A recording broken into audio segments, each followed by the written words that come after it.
कि कैसे आप सब हरियाणा जॉब इन्फो पे एक बार फिर से आप सभी का स्वागत है। तो गाइज, दैनिक सवेरा की तरफ से ग्रुप सी और डी भर्तियों को लेकर लेख छापा गया है और उस लेख में जो भी छापा गया है वो सही छापा गया है और ग्रुप सी और डी भर्तियों की जो पोल है वो सारी की सारी खोल दी है, यानी कि एकदम पूरी सच्चाई के साथ ये लेख छापा गया है।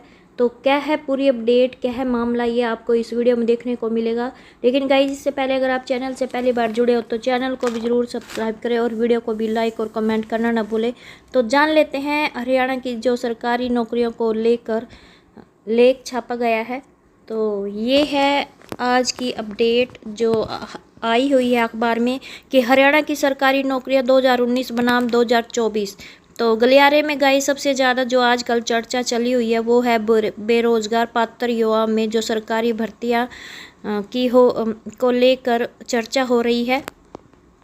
चर्चा क्या हो रही है कि 2019 में हरियाणा में जो भाजपा को 40 सीटें मिली थी उनमें जो सबसे बड़ा योगदान था वो था 2015 से 2019 के बीच दी गई सरकारी नौकरियों का।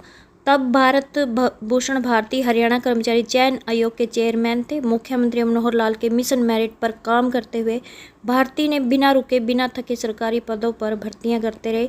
हालांकि उनके समय में भी मामले अदालत में गए मगर वे भर्तियां करते रहे। भारत भूषण भारती के अध्यक्ष रहते हुए उन्होंने मीडिया से दूरी लगभग पूरी तरह बनाकर रखी और सोशल मीडिया के लोग तो आयोग में घुस भी नहीं सकते थे। और जब 2019 का विधानसभा चुनाव हुआ तो भाजपा ने जहां 75 पार का नारा दिया वहीं उसमें मेरिट पर दी गई सरकारी नौकरियां देने का बड़ा दावा किया जाता रहा था। और जिन युवाओं को सरकारी नौकरी मिली थी उन्होंने भी एक माहौल बनाया था। हालांकि भर्तियों में आरोप तब भी लगे थे। पुलिस ने भी एक एफआईआर दर्ज की थी मगर उसमें सीक्रेसी लीक होने की बात कहीं भी सामने नहीं आई।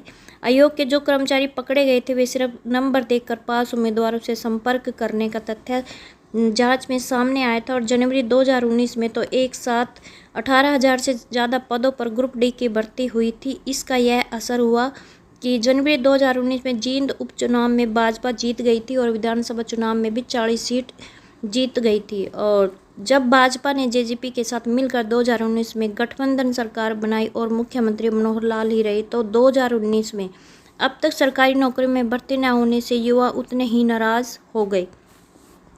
अब गलियारे में चर्चा है कि जैसे 2019 में युवा वर्ग खुश था और 2024 में यह युवा वर्ग कहीं नाराज़गी न जता दे।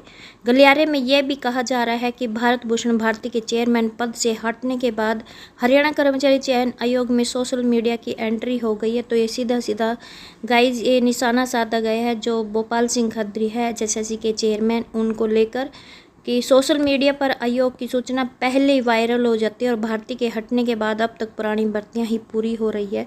तो जैसे कि यहाँ पे इस पूरी सच्चाई के साथ बताया गया है कि अब तक पुरानी भर्तियां ही हो रही हैं मगर नई भर्तियां उतनी संख्या में नहीं हो पाई है जितनी दी जानी चाहिए थी।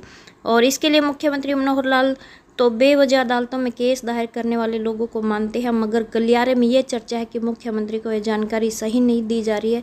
तो गाइस, यहाँ पर कहीं ना कहीं सच्चाई है कि मुख्यमंत्री को ये जानकारी सही तरीके से नहीं दी जा रही है। और कोर्ट में केस तो भारत भूषण भारती के समय भी होते थे मगर जिस तरह केस उनके हटने के बाद हुए और उनकी पैरवी जिस तरह होनी चाहिए थी वैसे नहीं हुई है। तो यहाँ पर जो निशाना साधा गया है वो साधा गया है एचएसएससी के चेयरमैन भोपाल सिंह खत्री, क्योंकि उनकी तरफ से जो पैरवी हो जिस तरह से होनी चाहिए थी वो उस तरह से नहीं हुई है। और यह भी एक बड़ा कारण है भर्तियां ना होने का। और गलियारे में युवा चर्चा कर रहे हैं कि 2019 के बाद सरकारी भर्तियां ना होने का एक बड़ा कारण बार बार बदली जा रही सरकारी की नीतियां भी हैं। जब कॉमन एलिजिबिलिटी टेस्ट लागू करने की घोषणा की गई तो उससे पहले कैनल पटवारी यानी कि जो भी पुरानी भर्तियां थी वे पूरी होनी चाहिए थी, उन्हें क्यों रद्द किया गया। तो यहाँ पे ये सच्चाई के साथ बताया गया है क्योंकि पहले उन भर्तियों को पूरा करना चाहिए था जो पहले पुरानी चली हुई थी, उन्हें रद्द नहीं करना चाहिए था। मुख्यमंत्री मनोहर लाल ने घोषणा की थी कि ग्रुप सी और डी की हर साल सीटी होगा और सीटी में पास उम्मीदवार अपना स्कोर सुधार सकता है मगर 2022 में सिर्फ ग्रुप सी का सीटी हुआ, ग्रुप डी का नहीं हुआ। और इस साल 2023 में ग्रुप डी का सीटी हो रहा है और ग्रुप सी के सीटी की संभावना कहीं भी नज़र नहीं आ रही है। गलियारे में यह भी कहा जा रहा है कि सीटी में ऐसी शर्तें लगाई हुई है जिससे भर्तियों पर असर पड़ा है। अभी तक सीटी से जुड़ी ग्रुप सी की एक भी भर्ती पूरी नहीं हो पाई है। अगर सीटी में संशोधन नहीं किया जाएगा तो भविष्य में मामला अदालत में जाते रहेंगे। तो गाइस यहाँ पे ये बिल्कुल सही बात कही गई है, क्योंकि इस पॉलिसी में मतलब इतनी खामियां हैं, अगर इसमें सुधार नहीं किया गया तो मामले अदालत में जाते ही रहेंगे। अगर वर्ष 2022 के सीटी रिजल्ट के आधार पर ग्रुप सी की 32,000 सरकारी भर्तियां अविलंब पूरी हो जाती हैं तो इससे सरकार के खिलाफ जो बना माहौल है वो कुछ हद तक ठीक हो सकता है। गलियारे में ये भी कहा जा रहा है कि सरकार को सीटी में जो संशोधन करना है उसे कर दे, चूँकि संशोधन के बाद होने वाले सीटी के आधार पर नई भर्तियाँ होंगी और पुरानी सीटी के आधार पर पुरानी भर्तियाँ होंगी। इसलिए अगले 1 साल में अगर 2 लाख से ज़्यादा रिक्त पड़े सरकारी पदों पर भर्तियां हो गई तो युवाओं में सरकार के खिलाफ जो माहौल बना है वह बहुत हद तक समाप्त हो सकता है। और टीजीटी के उम्मीदवार कह रहे हैं कि उनकी भर्तियां तो सीटी के बगैर थी, फिर भी मतलब उनका जो रिजल्ट है वो जारी क्यों नहीं किया गया।